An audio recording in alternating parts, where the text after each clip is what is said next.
माझं नाव रमेश सर्जेराव जगताप. आम्ही बारामतीचे. आमच्या बारामतीमधून दुधे तात्या म्हणून सरांचा पहिला ड्रीम टचमध्ये त्यांचे संबंध होते. त्या दरम्यानच्या काळामध्ये कोकण वैभव म्हणजे करोनाचा पिरियड संपला आणि त्याच्यानंतर सरांनी कोकण वैभव प्रोजेक्ट हाती घेतला. त्या दरम्यान दुधे तात्यांच्या समोर बरोबर आम्ही कोकण वैभवला व्हिजिट करायला आलो.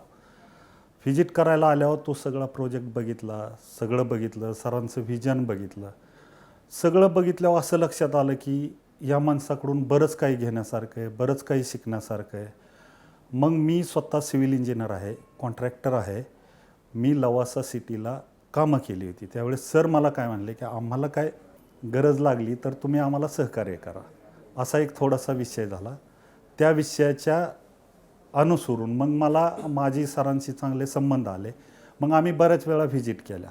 व्हिजिट केल्यानंतर सर म्हटले की आपल्याला असा असा प्रोजेक्ट आहे, प्लॉटिंगच्या सिस्टीम आहेत. मग आम्ही काय बारामतीमधून काही कस्टमर दिले सरांना आणि त्यानिमित्त येणं जाणं झालं. त्याच्यानंतर आम्ही ऑफिसला आलो. इथं ऑफिसला बघितलं. त्या दरम्यान इथं वरती आत्ता जे ऑफिसचं आपण उद्घाटन करतो आहे त्या ऑफिसचं काम चालू होतं. तर सरांनी आम्हाला सगळं फिरून दाखवलं. काम फार सुंदर होतं.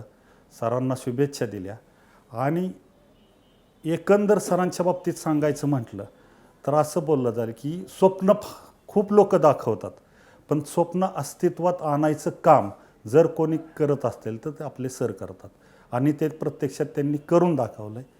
एवढंच मी बोलीन आणि सरांना या भावी वाटचालीच शुभेच्छा देतो. जय हिंद, जय महाराष्ट्र.